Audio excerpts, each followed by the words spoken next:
आंखों, सुनते कानों और धड़कते दिलों, आप सबको हमारी तरफ से अस्सलाम वालेकुम। वालेकुम अस्सलाम। आजकल सब्जी बेचने वाले भी बड़े सूटेड बूटेड होते हैं। अच्छा जी। हाँ, एक दफा सब्जी बेच रहे थे तो एक खातून ने कहा अगर सब्जी अच्छी ना निकली मैं पकी पकाई वापस ले आऊंगी। फिर उन कहते ने हाँ ले आना, साथ 2 पकी रोटियां भी ले आना।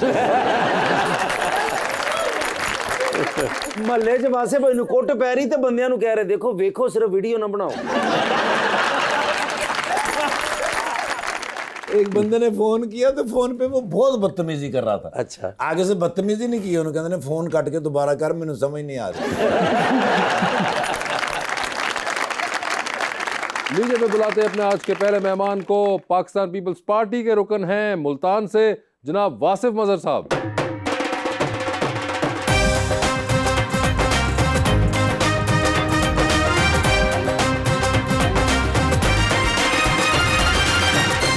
उनका साथ देने के लिए हमारी दूसरी मेहमान मॉडल मरियम मलिक।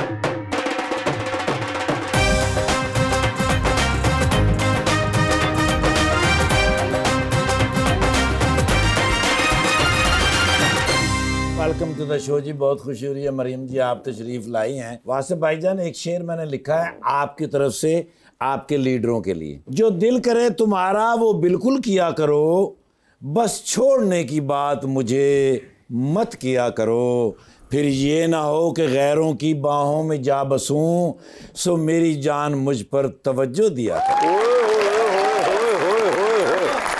दिल से दिल कभी जुदा नहीं होते, ओ माय गॉड, यूं तो हम हर किसी पे फिदा नहीं होते, प्यार से बड़ा रिश्ता है दोस्ती का, यस, क्योंकि दोस्त कभी बेवफा नहीं होते।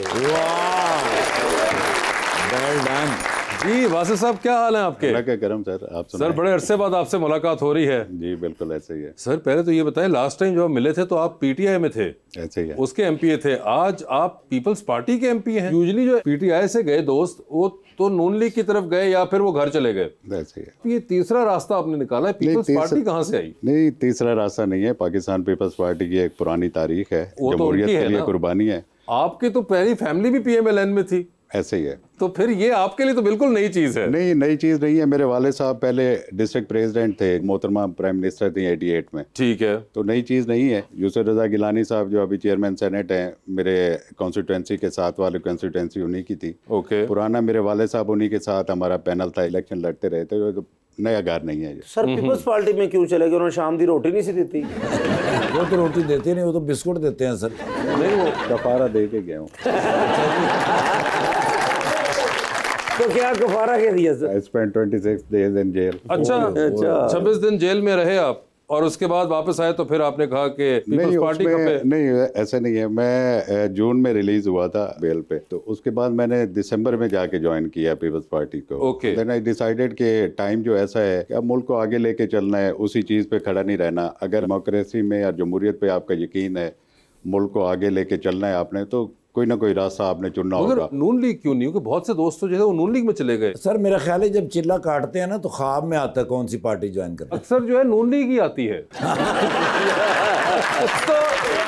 मैं ये इंटरेस्टेड हूँ कि वासिफ भाई नून लीग कैसे नहीं आई? How come Peoples Party? बस ऐसे ही है जी, कोई पॉलिटिकल ऐसी एडजस्टमेंट थी, कोई लोकल ऐसी लोकल एडजस्टमेंट ऐसी थी। पाकिस्तान पीपल्स पार्टी प्रेफर की मैंने। तो वैसे मेरे पास चॉइस दोनों की थी। दोनों की चॉइस थी, पीएमएलएन की भी थी, पीपल्स पार्टी की थी, क्योंकि मेरी कॉन्स्टिट्यूंसी जब डिलिमिटेशन हुई तो काफी चेंज हो गई। ओके, मेरे के घर की जो यूनियन काउंसिल थी वो चेंज कर दी गई, तो मेरे पास चॉइस थी बोथ साइड की। तो I prefer to join Pakistan. आपके पास यानी कि आईफोन और एंड्रॉइड दोनों की चॉइस थी, आपने आईफोन लिया। ठीक है। मैडम आपके क्या हाल हैं? बिल्कुल ठीक, आप कैसे हैं? बिल्कुल ठीक ठाक। आपने शो देखा हुआ है? यस। तो आपको अंदाजा है? जी। जबरदस्त। मुझे बताएं कि मॉडलिंग कैसे शुरू हुई? By mistake. किसकी? कौन था वो जिसने ये गलती की? लाइक मुझे इस फील्ड का शौक नहीं था, मेरी सिस्टर इस फील्ड में थी। अच्छा। और मैं 2-3 शूट पे अपनी सिस्टर के साथ गई। अच्छा, वो करती थी मॉडलिंग? हाँ, और मेरे कुछ शूट बहुत अच्छे छूट गए। अब सिस्टर के साथ लड़ाई भी है ना, क्योंकि उनकी जगह इन्होंने ले ली है। उन्होंने छोड़ दिया है। अच्छा, उन्होंने कहा कि अब आप आ गई तो मैं छोड़ ही रही हूँ काम। और अब आपको लगता है कि यही है वो चीज़ जिससे आप स्टिक करना चाहेंगी? यस। जबरदस्त। मुझे बताइए, वोट कास्ट करती हैं आप? नहीं, अभी तक तो नहीं। अच्छा, किसी का खास का इंतजार है? अभी उम्र नहीं हुई। आपको कैसे पता? मैं अंदाजा लगा रहा हूँ। क्या उम्र नहीं हुई या वैसे नहीं दिया आपने? लाइक मैंने अब तक सोचा ही नहीं इसमें। सोचा ही नहीं? तो ये कब का प्रोग्राम है वैसे, कोई आपने अंदाजा लगाया? ये प्रोग्राम नहीं, ये तो हो गया प्रोग्राम। वोट डालने का। आपका वोट डालने का प्रोग्राम कब तक का है? कोई अच्छा पॉलिटिशियन आए देन डालूंगी वोट। कौन है वो सपनों का राजा जो किसी घोड़े पे सवार होके आएगा? किसका इंतजार है आपको ये वोट डालने के लिए? आपकी वजह से फवाद खान को इलेक्शन पे खड़ा कर दें। फवाद खान को अगर खड़ा करें तो आप वोट डाल देंगी? हाँ, डाल दूंगी। आपने फवाद खान के साथ गालिबन काम भी किया है? जी जी, अच्छा, तो कैसे लगे फवाद खान? अच्छे थे। अच्छे थे। कोई मुझे 3 क्वालिटीज बताएं फवाद खान की, besides being good looking. Screen में ज्यादा अच्छे लगते थे बट ठीक थे। कैमरे में ज्यादा अच्छे लगते हैं, असल में इतने अच्छे नहीं लगते। चलें, एक तो ये हो गई, दूसरी बताइए 2 और। बस यही। एक क्वालिटी के ऊपर ही आप वोट कास्ट कर देंगे? लाइक मैंने इतना गौर से नहीं देखा। दौर से क्यों नहीं देखा? I am not biggest fan of Fawad Khan. You not biggest fan of Fawad Khan? नहीं, तो यानी कि फिर तो काम करके कोई खास फायदा ना हुआ उनके साथ? बस ठीक था। ठीक था, हो गया। अब आगे भाई फवाद खान है, होंगे अपने घर में। कोई और ट्राई करें आप। फवाद खान को नहीं वोट मिल रहा तो इमरान खान ट्राई करें? हाँ, इमरान खान हो, बस मैं बिगेस्ट फैन हूँ इमरान खान की। वो देखें, बिगेस्ट फैन देख लें अब आप लोग। अंदाजे तुसी ला रहे जे वोट किसी और ਨੂੰ ਪੈ ਰਿਹਾ ਜੀ। मगर देख ले भी, मुझे लगता है वासु भाई के दिल के अंदर ना कोई पुराने वाला प्यार थोड़ा सा छलक रहा है, जिसकी वजह से वो बार बार मोड़ के लाते हैं कि पता कर लो आवाम किस तरफ जा रही है। नहीं, ऐसी कोई बात नहीं है। आप अपने वाला नया लड़का बताए ना उनको, वो अगले वो इलेक्शन में क्या पता उनको वोट डालने का मौका आ जाए। मेरा कौन सा नया लड़का है? सर बिलावल। लड़का तो नहीं, हमारा चेयरमैन है यहाँ पर। तो आपका चेयरमैन इतना यंग है, देखें तो लड़का ही हुआ ना। और कंपैरेटिव स्केल पे देखें, कहाँ मियाँ साहब, खान साहब, जरदारी साहब, तो फिर बिलावल साहब तो लड़के ही हुए ना इन सबके सामने में। बिलावल साहब को देखा हुआ है आपने? जी जी, देखा हुआ है। देखा हुआ है, तो उनको वोट डाल दें? क्यों नहीं पसंद? नहीं पसंद? कोई पसंद आए ना, आप अपना ट्राई करें। नहीं सर, मैं नहीं आऊंगा इस काम में। आप लोग बहुत तंग करते हैं फिर।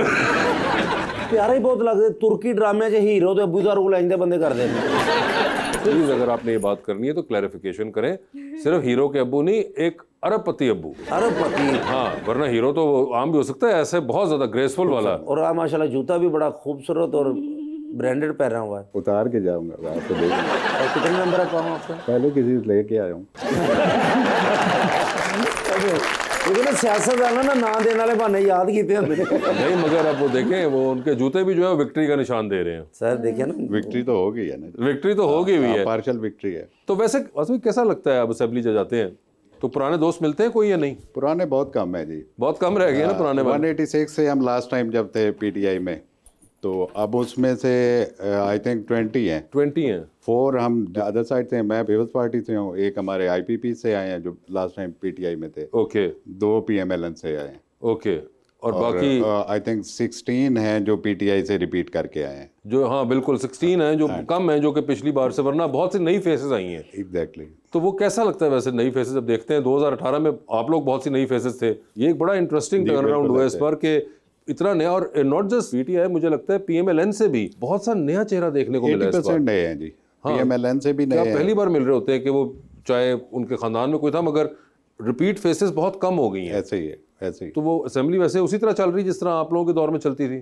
बस एडजस्टमेंट ज़ाहिर है, जिनके साथ आपने टाइम गुजारा हुआ है, 4 साल गुजारा हुआ है, अब नए दोस्त हैं, नए के साथ टाइम गुजर रहा है, अल्हम्दुलिल्लाह ठीक है। ये वाले स्पीकर बेहतर थे या पिछले वाले? ये वैसे काफ़ी ट्रिकी क्वेश्चन है, मगर अगर देखें तो as a institution Malik Ahmad Khan Sahab Punjab assembly को बहुत आगे लेके जा रहे हैं। अगर देखें आप, स्टैंडिंग कमेटियों का रोल नहीं था लास्ट टेन्योर में, पूरे 4 साल कोई स्टैंडिंग कमेटी नहीं बनी, इस बार स्टैंडिंग कमेटी बनी है। और मैं समझता हूँ कि सबसे बड़ा उनका जो क्रेडिट है, साउथ ईस्ट एशिया की जो उन्होंने कॉन्फ्रेंस कराई है, सीपीए कॉन्फ्रेंस हुई है, तो ये बहुत बड़ा क्रेडिट है उनके लिए। असेंबली और जो पार्लियामेंटेरियंस हैं, असेंबली के मेंबरान्स हैं, और लेजिस्लेशन पे उनकी काफ़ी तवज्जो है। तो सर ये वाली वज़ीर आला बेहतर है या पिछले वज़ीर आला बेहतर? हाँ वैसे ये तो अब आप बताएं ना।